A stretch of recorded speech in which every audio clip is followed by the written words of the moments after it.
বিশ্বনবীর জলিল কদর সাহাবার নাম ছিল আলকামা। কি নাম? আরো জোরে বলেন কি নাম? আলকামা অসুস্থ, ইন্তেকাল করবে, মুমূর্ষ, কিন্তু মুখ দিয়ে কালেমা বেরোয় না। তার আত্মীয় স্বজন সবাই মিলে তার সামনে কালিমা পড়ে, কিন্তু কালিমা বেরোয় না। 3 দিন বিছানায় পড়া। কয়দিন? বিশ্বনবী বলেছেন, লাকিনু মাউতাকুম লা ইলাহা ইল্লাল্লাহ। তোমরা তোমাদের মুমূর্ষ মৃত রোগীদের সামনে বসে লা ইলাহা পড়ো। কি পড়ো? কিন্তু বললেন না লা ইলাহা পড়েন, লা ইলাহা পড়েন। অনেকে মারা যাবে, দাদা মারা যাবে, চাচা মরে যাবে, বিছানায় পড়া, কানের সামনে যায় এই লা ইলাহা পড়েন, লা ইলাহা পড়েন। এরকম জোরাজুরি করবেন না, তার রূহ বের হচ্ছে, এমনিই তো একটা জ্বালা। আবার যদি আপনি চাপাচাপি করেন, সে যদি বলবে শোনা করুন না, ঝামেলা আছে না নাই? এজন্য বিশ্বনবী বললেন জোরাজুরি করো না, কানের সামনে যে আস্তে আস্তে তার সামনে যে পড়তে শুরু করে দাও লা ইলাহা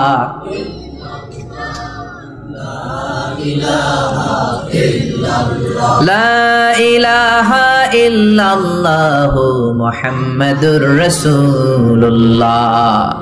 লাকিনু মাউতাকুম লা ইলাহা ইল্লাল্লাহ। তোমাদের মৃতদের সামনে যে, মুমূর্ষদের সামনে যে কালিমার তালকিন দাও। আলকামা নামক সাহাবীর মুখ দিয়ে কালিমা বেরোয় না। বিশ্বনবী বেলালকে আর সুহাইবকে, 2 সাহাবীরে পাঠালেন, যাও কালিমার তালকিন দাও। বেলাল যে তালকিন দেয় তারপরেও বেরোয় না, জিহ্বায় আটকে যায়। বিশ্বনবী আলকামার বিবিরে ডেকে পাঠালেন। আলকামার বিবি আসার পরে বিশ্বনবী বললেন, ও আলকামার বিবি, আলকামা কেমন ছিল? বিবি বলে, নামাজি ছিল, অনেক দানশীল ছিল, কোনো খারাপ আমল ছিল না। আলকামার বাবা মা কেউ বেঁচে আছে নাকি? আছে। কে আছে? মা আছে, মারা ডাকো। ও আলকামার মা, তোমার আলকামা কোনোদিন নামাজ ছেড়েছে কিনা? না। রোজা ছেড়েছে কিনা? না। মানুষের সাথে খারাপ আচরণ করেছে কিনা? না। তোমার সাথে কেমন আচরণ করেছে? তোমার সাথে কেমন আচরণ করেছে? এই প্রশ্ন করার পরে আলকামার মা কাঁদতে শুরু করে দিলেন। আলকামার মা বলে, নবী আমার কথা শুনতো না, শুধু বউয়ের কথা শুনতো। বউয়ের ওড়না ধরে পিছু পিছু ঘুরতো, আমার মনে কষ্ট দিয়েছে। বিশ্বনবী বললেন, তোমার ছেলেরে তুমি মাফ করে দাও। আলকামার মা বলে, না, মাফ করবো না। একথা শোনার পরে বিশ্বনবী বললেন, লাকড়ি আনো, আগুন জ্বালাও, আলকামারে আগুনে ফেলে দেব। লাকড়ি এনে আগুন জ্বালানোর পর আলকামার মা চিৎকার দিয়ে বিশ্বনবীর পায়ে পড়ে যায়। বিশ্বনবীরে ডেকে বলে, নবী গো, আপনার 2টা পায়ে ধরি, আমার কলিজার টুকরা আলকামারে আগুনে ফেলবেন না। আলকামা আমার নার ছেড়া ধন, আমার কলিজার টুকরা। ও নবী, অনেক কষ্ট দিয়েছে আমার মনে, কিন্তু আগুনে ফেলবেন না। আগুনে ফেলার জন্য ওরে আমি পেটে ধরি নাই, আগুনে ফালানোর জন্য ওরে আমি মানুষ করি নাই। ও নবী, আমার আলকামারে আগুনে পড়বেন না, জান জান, আমি আমার আলকামারে মাফ করে দিলাম। বিশ্বনবীর সামনে দাঁড়িয়ে আলকামার মা যখন মাফ করে দেওয়ার ঘোষণা দিল, বিশ্বনবী সাক্ষী, সাহাবীরা সাক্ষী।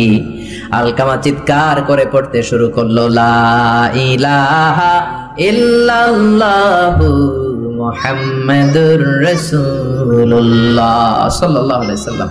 কালিমা পড়ে শেষ নিঃশ্বাস ত্যাগ করেছে। চিল্লায় কোন আল্লাহু আকবার। এজন্য বাবা মার দোয়ার দরকার আছে না নাই? নিতে রাজি আছেন তো? আছেন? আছেন। আপনি যত বড় আল্লাহর ওলি হন, বাবা মা বদদুয়া দিয়ে দিলে সব শেষ, দুনিয়াও শেষ, আখিরাতও আমও শেষ। সালাম। সাইয়েদনা মুসা আলাইহিস সালাম আল্লাহর ডেকে বললেন, আল্লাহ, ও আল্লাহ, জানতে চাই কিয়ামতে আমার সাথী হবে কে জান্নাতে? আল্লাহ বললেন, সাহিবুকা ফিল জান্নাতি জাজ্জার। কিয়ামতের দিন বিচারের শেষে তোমার সাথী হবে একজন কসাই। কে হবে? শুনে মুসা আলাইহিস সালাম খুব আপসেট। কিরে, আমি নবী মানুষ, পৃথিবীতে 5 জন নবী সেরা, এর মধ্যে আমি একজন। 4 জনের সেরা কিতাব দিছে, ওইটাও আমারে দিছে। সরাসরি আমার সাথে আল্লাহ কথা বলতো, আর জান্নাতে রাখবে কসাইয়ের লগে। ঘটনাটা কি? আল্লাহরে বললেন, আল্লাহ কি আমল ওই কসাইয়ের, কেন কসাই যাবে? আল্লাহ বললেন, মুসা যাও যাও, নিজের চোখে দেখে নাও কি আমল করেছে ওই কসাই। সাইয়েদনা মুসা কসাইয়ের দোকানে যেয়ে দেখলেন, না, স্পেশাল কোনো আমল নাই, খালি গোশত কোপায়। কি কোপায়? সারাদিন গোশত কোপানোর পর বিকেল বেলা সুন্দর একটা গোশতের টুকরা প্যাকিং করে বাড়ির দিকে রওনা। সাইয়েদনা মুসা আলাইহিস সালাম পিছনে পিছনে রওনা। বাড়িতে যাওয়ার পরে সাইয়েদনা মুসা আলাইহিস সালাম তার দরে নক করতে শুরু করলো দরজায়। দরজা খোলার পরে ছদ্মবেশে সাইয়েদনা মুসা বলে, আমি একজন মুসাফির, আজকে রাতটা যদি আপনি থাকতে দেন বড্ড ভালো হয়। কসাই বলে, আহলান সাহালান মারহাবান তৈয়্যিবান, আসেন মিয়া, বসেন, এই ঘরে বসেন, পাশের ঘরে আমার একটু কাজ আছে। পাশের ঘরে কসাই ঢুকে মাচা থেকে একটা বৃদ্ধা মহিলাকে নামিয়ে নিজ হাতে গোসল করিয়ে টাওয়াল দিয়ে হাত পা মুছে দিয়ে নিজ হাতে গরুর গোশত রান্না করে নিজ হাতে রুটি বানিয়ে ওই মহিলার মুখের মধ্যে রুটি আর গোশত তুলে দিতে লাগলেন। বৃদ্ধা মহিলা রুটি খেতে খেতে চোখের পানি ছাড়ে আর মুচকি মুচকি হাসে। খাওয়ার পরে মহিলা দুই হাত তুলে আল্লাহর কাছে দোয়া করে। মহিলারে খাওয়ানোর পরে বাটির মধ্যে রুটি আর গোশত এনে কসাই বলে, ও ভাই মুসাফির, আপনার রাতের খাবার খান, রাতের খাবার খেয়ে আপনি ঘুমিয়ে যান, সকালে যাবেন আপনি আপনার পথে, আমি যাব আমার দোকানে। সাইয়েদনা মুসা বলেন, পরে খাবো, আগে বলো বৃদ্ধা মহিলাটাকে। কসাই বলে, এই মহিলাটা ছাড়া দুনিয়ায় আমার আর কেউ নাই, আমি ছাড়াও এই মহিলাটার আর কেউ নাই, এই মহিলাটার কেউ নাই, এই মহিলাটা হলো আমার জনম দুঃখিনী মা, মা ছাড়া আমার পৃথিবীতে আর কেউ নাই, আমি ছাড়াও আমার মায়ের আর কেউ নাই। প্রতিদিন গোশত কেটে ভালো একটা গোশতের টুকরা এনে আমার মারে আমি খাওয়াই, নিজ হাতে গোসল করাই, মার গা টাওয়াল দিয়ে মুছে দেই, রুটি বানিয়ে গোশত রান্না করে মায়ের মুখে খাবার তুলে দেয়, আমার মা দোয়া করে। সাইয়েদনা মুসা বললেন, পাশের রুম থেকে তোমার মা কি দোয়া করেছে? বীর বীর বীর বীর করে একটা শব্দ কানে আসলো, অস্পষ্ট আওয়াজ, কি বলেছে আমি বুঝি নাই, কি দোয়া করেছে তোমার মা বলো।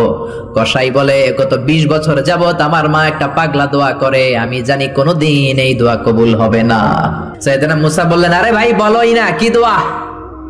কসাই বলে, আমার মা আমার উপর খুশি হয়ে প্রতিদিন খাওয়ার পরে হাত তুলে আঁচল পেতে আল্লাহর ডেকে বলে, আল্লাহ আল্লাহুম্মা জাআল ইবনি জালিসা মুসা ইয়াউমাল কিয়ামা, ও আল্লাহ, শুনেছি এই জামানার বনি ইসরাইলের সবচেয়ে বড় পয়গম্বর মুসা কালিম, উনি নাকি সবচেয়ে বড় নবী, আমার ছেলের খেদমতে আমি এত খুশি, আমার ছেলের উপরে এত সন্তুষ্ট, আমি আমার ছেলের জন্য দোয়া করলাম, এই জামানার বড় পয়গম্বর মুসা যখন কিয়ামতের দিন বিচার শেষে জান্নাতে যাবে, আমার কসাই ছেলেরে তুমি ওই নবী মুসার সাথে জান্নাতে ঢুকাইয়া দিবা। কবুল করে নিছে কে? আল্লাহ। মুসা আলাইহিস সালাম মনে মনে বললেন, আরে কানেকশন তো এই জায়গায়, কানেকশন তো আসল জায়গায়। এজন্য মায়ের দোয়া ছাড়া এই পৃথিবীতে কেউ বড় নেতা হতে পারে নাই, কেউ ব্যবসায়ী হতে পারে নাই, কেউ মুফাসসিরে কোরআন হতে পারে না, হাফেজ হতে পারে না, মাওলানা হতে পারে না, আল্লাহর ওলি হতে পারে না, তার জীবনে সফল হতে পারে না। চিল্লা এখন ঠিক কিনা? বিশ্বনবী মা বাবার আদর পায় নাই, জন্মের আগে বিশ্বনবীর বাবা নাই, দাদার কাছে মানুষ, পরে চাচার কাছে মানুষ, মায়েরও বেশি দিন পায় নাই, পেয়েছে মাত্র 6 বছর, মাও দুনিয়া থেকে বিদায়, এতিম নবী একা একা বড় হলেন। হুদাইবিয়ার উমরা করতে যাবেন, 1400 সাহাবীকে নিয়ে বিশ্বনবী রওনা হলেন। সফরের মাঝখানে মায়ের কবর, বিশ্বনবী সাহাবীদেরকে বললেন, ও সাহাবারা, এই যে একটা কবর দেখা যায়, এটা আমার মায়ের কবর। বিশ্বনবীর মায়ের নাম কি? আরো জোরে বলেন। তোরা দেখে যা আমিনা মায়ের কোলে, মধু পূর্ণিমারি সেথা চাঁদ দোলে, যেন উষার কোলে রাঙা রবি দোলে। তোরা দেখে যা আমিনা মায়ের কোলে, কুল মখলুকে আজি ধ্বনি উঠে কে এলোই, কালিমা শাহাদাতের বাণী ঠোঁটে কে এলোই, পড়ে দুরুদ ফেরেশতা বেহেশতের দুয়ার খোলে। তোরা দেখে যা আমিনা মায়ের কোলে। আল্লাহু আকবার। বিষ্ণুই বললেন, চিনো নাকি কবরটা কার? এটা আমার আম্মার কবর। আল্লাহর কাছে অনুমতি পেয়েছি মায়ের কবর জিয়ারত করার, কিন্তু খবরদার খবরদার, তোমরাও জিয়ারত করবা, কিন্তু চোখের পানি ছাড়তে পারবা না, কান্না করতে পারবা না। 1400 সাহাবীকে বিশ্বনবী কান্না করতে নিষেধ করে নিজে মায়ের কবরের সামনে দাঁড়িয়ে ছোট্ট বাচ্চার মতো হাউমাউ করে কান্না জুড়ে দিলে। সাহাবীরা বলে, এত কাঁদতে আমরা বিশ্বনবীর জীবনেও দেখি নাই। বিশ্বনবী নিজেকে সামলে রাখতে পারছেন না, ছোট বাচ্চার মতো হাউমাউ করে কাঁদে। বিশ্বনবীর চোখের পানি দেখে 1400 সাহাবাও কান্না জুড়ে দিল। বিশ্বনবী সাহাবীদের দিকে তাকিয়ে ধমক দিয়ে বলে, তোমরা কাঁদো কেন? আমি না বলেছি কাঁদবা না? সাহাবারা বলে, নবী গো, আপনারে আমরা আমাদের কলিজার চাইতে বেশি ভালোবাসি, আপনার চোখ দিয়ে কোনো কারণে পানি নামতে দেখলে আমরা আমাদের দুটি চোখ শুকনা রাখতে পারি না, আমাদের চোখ দিয়েও পানি চলে আসে। বিশ্বনবী বললেন, আদ্রাকাতনি রাহমাতুহা ফাবাকাইতু, আমার মা যে আমারে ছোটবেলা আদর করেছে, ওই আদরের স্মৃতি আমার মনে পড়েছে। আমার মা আমেনা আমারে জাইতুনের তেল মালিশ করে দিত সারা গায়ে। আমার গায়ের এমন কোন জায়গা নাই যেই জায়গায় আমার মা আমেনা তার দুইটা ঠোঁট দিয়া চুমা দেয় নাই। আমার মা আমার জামা পরিয়ে দিত, কোলে তুলে আদর করত। ছোটবেলার সেই স্মৃতিগুলো মনে পড়েছে, তাই আমি কাঁদি, তোমরা কাঁদো কেন? সুবহানাল্লাহ কইবেন না? মায়ের আদর পায় নাই, কিন্তু কবরের সামনে দাঁড়িয়ে জারে জারে কেঁদেছেন বিশ্বনবী মুহাম্মদ সাল্লাল্লাহু কানা ইউকাসিমুল আহমান বিল জিআরানা। জিআরানা নামক জায়গায় বিশ্বনবী কুরবানির গোশত বিতরণ করছেন। হাজার হাজার মানুষের লাইন। বাংলাদেশে এরকম হয় না? কুরবানির গোশত বিতরণ হয় না? লাইনে দাঁড়ায় অনেকে। হাজার মানুষের মধ্য থেকে একজন বৃদ্ধা নারীকে বিশ্বনবী লাইন থেকে আলাদা করলেন। নিজের গায়ের চাদর বিছিয়ে বৃদ্ধা নারীটারে বসতে দিলেন।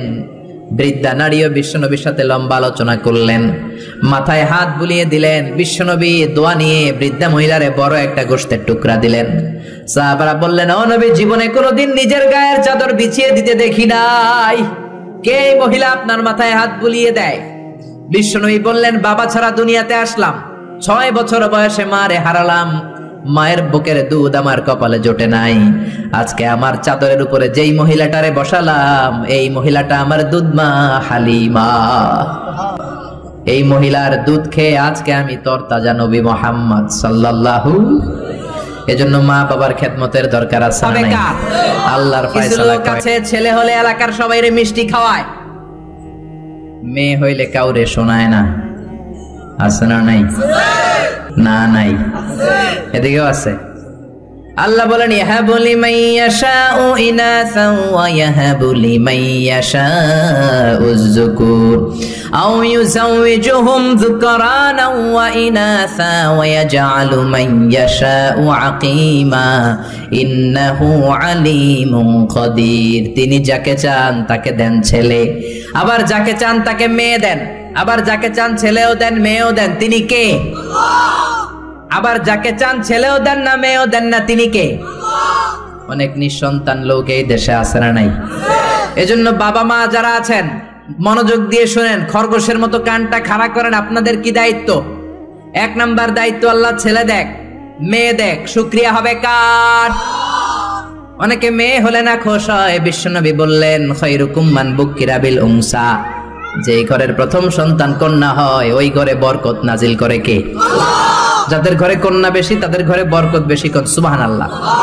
তাইলে বাবা যারা হইছেন, আপনাদের প্রথম দায়িত্ব, আল্লাহ আপনারা ছেলে দেখ মেয়ে দেখ, আর রিদা বিল কাদা, আল্লাহর এই কাদাতে আমাদের সন্তুষ্ট থাকতে হবে। চিল্লাই কোন ঠিক কিনা? 2 নাম্বার দায়িত্ব, ছেলে হোক মেয়ে হোক, হওয়ার সাথে সাথে কানের সামনে যে আজান দেওয়ার দরকার আছে না? নাই? অনেকে আছে ছেলে হওয়ার পরে মেয়ে হওয়ার পরে মুয়াজ্জিন সাহেব খোঁজে, ইমাম সাহেব খোঁজে, আছে না? নাই? ইমাম সাহেব রে খোঁজেন কেন? মুয়াজ্জিন সাহেব রে খোঁজেন কেন? আপনি নিজেই আজান দিবেন, নিজের ছেলের আজান নিজেই দিবেন। খেয়াল করে শুনেন, বিশ্বনবীর বড় নাতির নাম হাসান, ছোট নাতির নাম হোসাইন। হাসান হওয়ার পরে বিশ্বনবী এত খুশি হয়েছে, বিশ্বনবীকে বলা হলো, ইয়া রাসূলুল্লাহ, আপনার নাতি হয়েছে। বিশ্বনবী তাড়াতাড়ি ঘরে চলে গেলেন, নাতিকে কোলে নিয়ে হাসানের কানের সামনে বিশ্বনবী আজান দিলেন। নিজের ছেলের কানের সামনে নিজেই আজান দেওয়ার দরকার আছে না? নাই? প্রত্যেক মুসলমানের আজান কিভাবে দিতে হয়, একামত কেমন করে দিতে হয় জানার দরকার আছে না? নাই? আল্লাহু আকবার, আল্লাহু আকবার, আল্লাহু আকবার,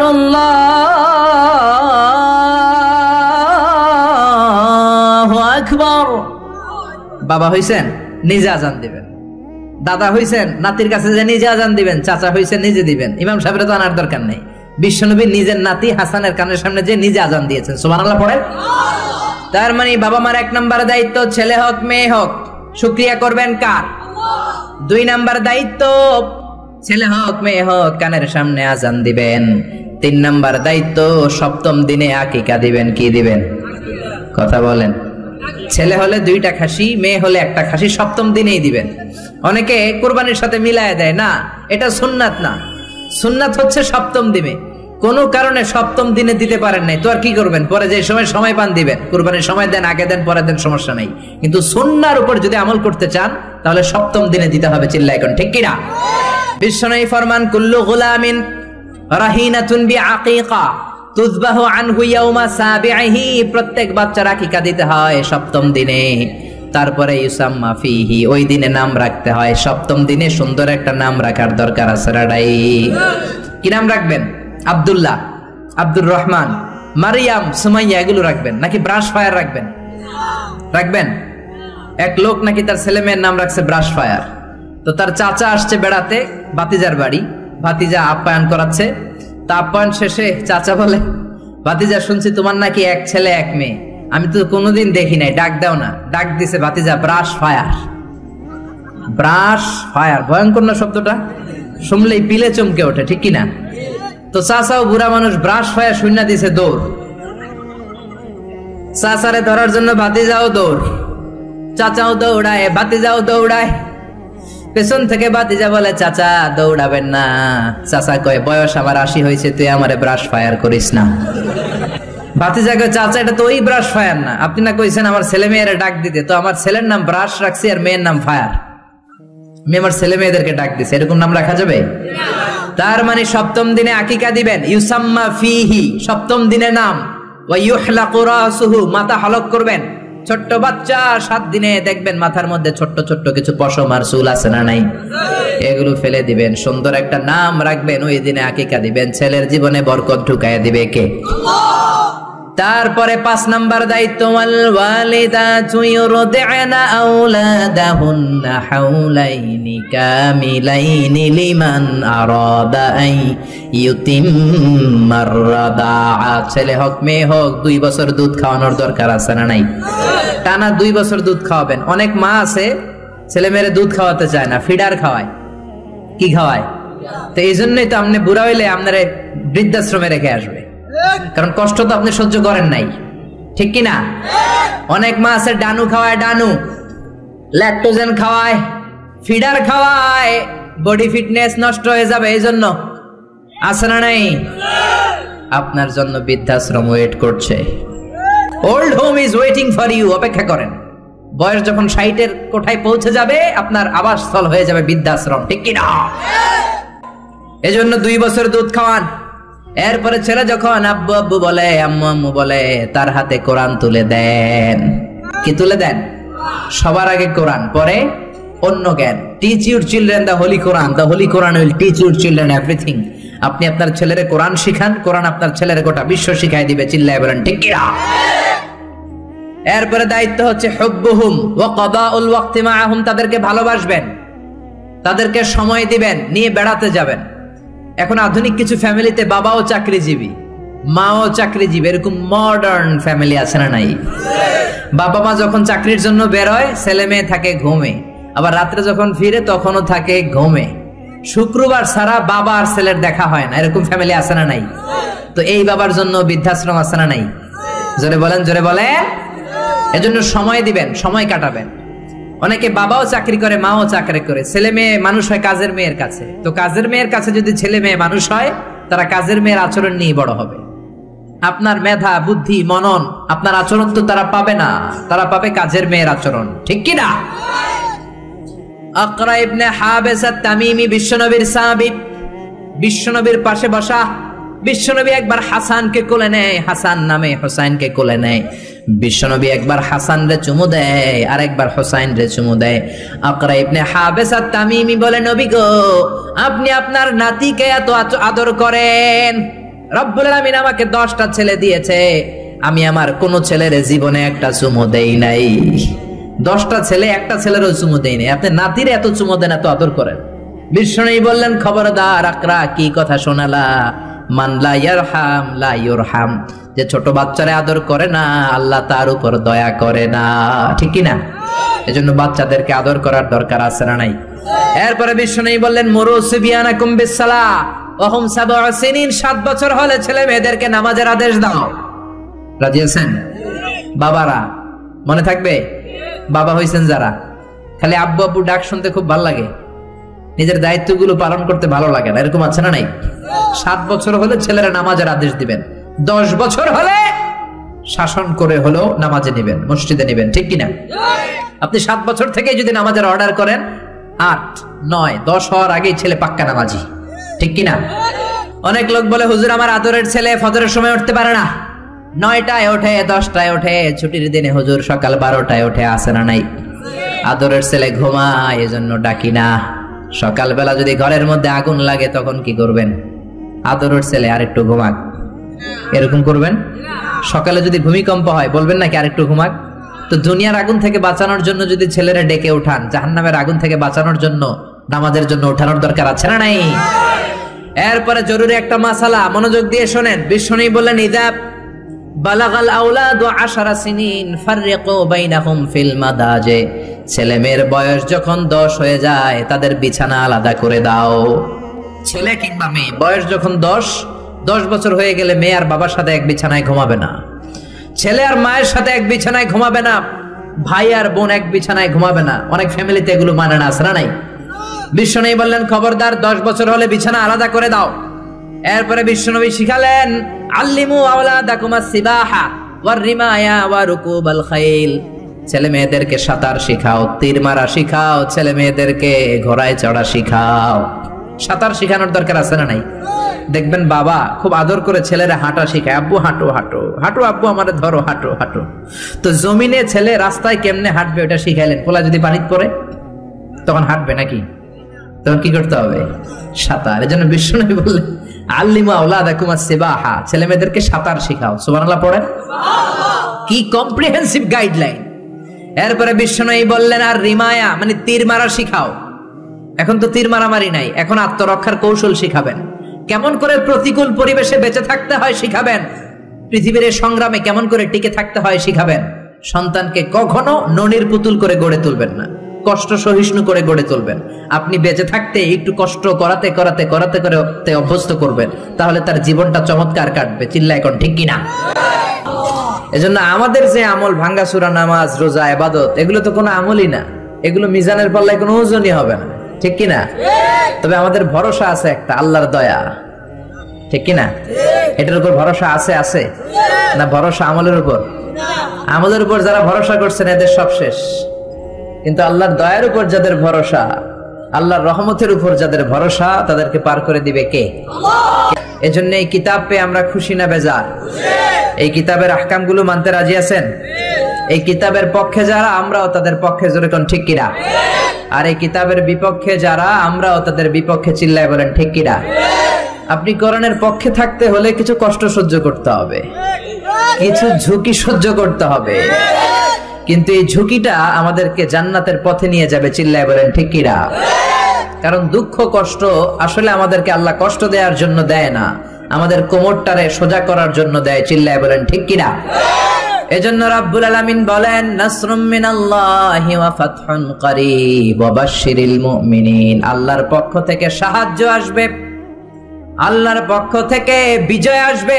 ও মুমিনরা, তোমরা সুসংবাদ নাও। সাহায্য করার মালিক একজন, তিনি কে? আল্লাহ। আমরা বিশ্বাস করি, ওয়ামান নাসরু ইল্লা মিন ইনদিল্লাহিল আজিজিল হাকিম, সাহায্য বা বিজয় দিতে পারে একজন, তিনি কে? আল্লাহ। কিন্তু সেজন্য পাক্কা ঈমান থাকার দরকার আছে না নাই? জুলুম নির্যাতন শক্তি করার মতো, হজম করার মতো শক্তি বা ক্ষমতা আমাদের ভেতরে থাকার দরকার আছে না নাই? আযাব আর গজব যত বেশি হবে, বিজয়ের পতাকা তত তাড়াতাড়ি উড়বে, ঠিক কি না? অন্ধকার যত বেশি হয়, ঘুটঘুটে অন্ধকার যখন রাত হবে, সকাল হওয়ার সময়টা নিকটবর্তী হতে থাকে। একজন গর্ভবতী মায়ের প্রসব বেদনা যখন খুব বেশি বাড়তে থাকে, নতুন মেহমান আসার সময় ঘনাতে থাকে। চিল্লা এখন ঠিক কিনা? আযাব, গজব, জুলুম, নির্যাতন, অত্যাচার, জেল, জরিমানা, ফাঁসি যখন বাড়তে থাকে, কালেমার পতাকা পতপত করে উড়ার সময় নিকটবর্তী হতে থাকে। চিল্লা এখন ঠিক কিনা? কোন জমিনে যদি কারো উপরে জুলুম করা হয়, রব্বুল আলামিন ওই জমিনের মালিকানা ওই মাজলুমদের হাতে দিয়ে দেয়। কোন জমিনে যদি কারো রক্ত ঝরে, জমিনটা আল্লাহ তাদেরকে দেয়। আর যারা রক্ত ঝরায়, জুলুম করে, তারা পালাবার জায়গাটাও পায় না। ইতিহাস এটার প্রমাণ আমাদের কাছে দিয়ে দিয়েছে। ফেরাউন পালাবার জায়গাটাও পায় নাই, নমরুদ পালানোর জায়গাও পায় নাই। বনি ইসরাইলের হাতে পুরো মিশরের দায় দায়িত্ব দিয়ে দিয়েছে কে? পৃথিবীতে কেউ তো স্থায়ী হয় না, হোক না সে ফেরাউন কিবা নমরুদ। কেউ ভাবে চিরদিন রয় না, কেউ ভাবে চিরকাল রয় না। পৃথিবীতে কেউ তো স্থায়ী হয় না, হোক না সে ফেরাউন কিবা নমরুদ। কেউ ভাবে চিরদিন রয় না, কেউ ভাবে চিরকাল রয় না। জোরে বলেন ঠিক কিনা? এক রাতের ব্যবধানে পট পরিবর্তন করে দিতে পারে কে? এজন্য রব্বুল আলামিন বলেন, নাসরুম মিনাল্লাহি ওয়া ফাতহুন করিব। সাহায্য আল্লাহর পক্ষ থেকে, বিজয় নিকটবর্তী। কিন্তু পাক্কা ইমানদার হওয়ার দরকার আছে না নাই? কোরআনের পথে থাকার দরকার আছে না নাই? জেল জরিমানা হজম করার দরকার আছে না নাই? এই কোরআনের পথে যতই বিপদ আসুক, যতই ঝুঁকি আসুক, যতই হুমকি ধমকি আসুক, এই কোরআনের পথ আমরা ছাড়তে রাজি না। চিল্লা এখন ঠিক কিনা? এই কোরআনের জন্য আমরা জীবন বাজি রাখতে পারি। রাজি আছে মুসলমান? কারা কারা রাজি? দু হাত উঁচু করে আল্লাহর দেখাও।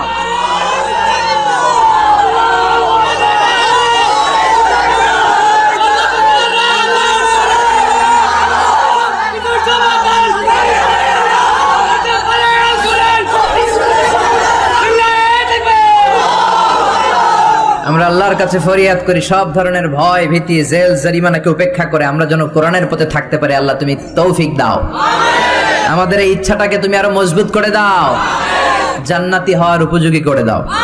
আর জোরে পড়ে আমিন। আমি আমার আল্লাহ বললেন, তোদেরকে সৃষ্টি করার উদ্দেশ্যই হলো গোলামি করা। আল্লাহ তা'বুদু ইল্লা ইয়্যাহ, শুধুমাত্র ইবাদত হবে আল্লাহর, আল্লাহ ছাড়া কারো ইবাদত চলবে না।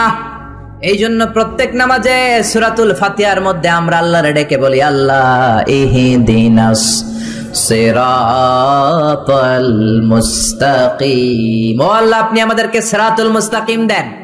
প্রতিদিন আমরা বলতে থাকি, যখন থেকে নামাজ শুরু করেছি তখন থেকে আল্লাহর কাছে একটাই ফরিয়াদ, রব্বুল আলামিন আপনি আমাদেরকে সিরাতুল মুস্তাকিম দেন। আল্লাহ ডেকে বলে, গোলাম আমার ইবাদত যদি একনিষ্ঠভাবে করে থাকো তাহলে এটাই হলো সিরাতুল মুস্তাকিম। ওয়া আনি'বুদুনি হাযা সিরাতুম মুস্তাকিম। আমি আল্লাহর ইবাদত যদি তোমরা করো, জেনে রাখবা তোমরা সিরাতুল মুস্তাকিমের উপরে আছো।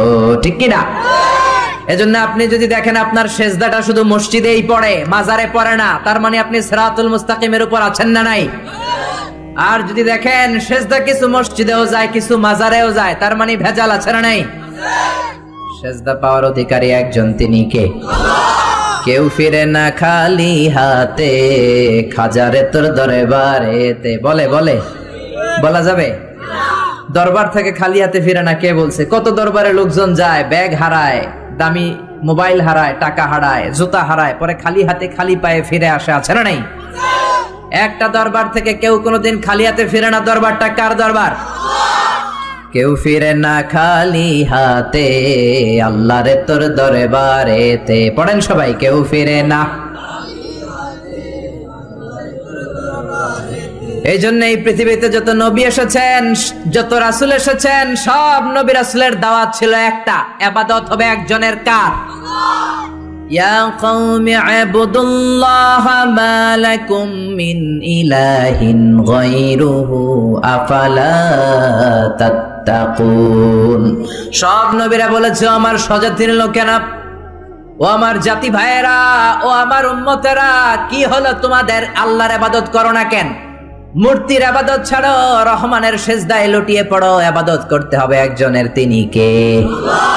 তার মানে আল্লাহর দুইটা স্পেশাল ডিসিশনের প্রথম ডিসিশন, ইবাদতের মালিক হলেন একজন, তিনি কে? ইবাদত যাকে করা হয়, আল্লাযী ইউবাদ, তাকে বলে মা'বুদ। যার ইবাদত হয় তাকে আরবিতে কি বলে? আমাদের মা'বুদ একজন, তিনি কে? তাহলে আল্লাহর এই প্রথম ফয়সালার সাথে সবাই একমত? কোনো দ্বিমত নাই? এরপরে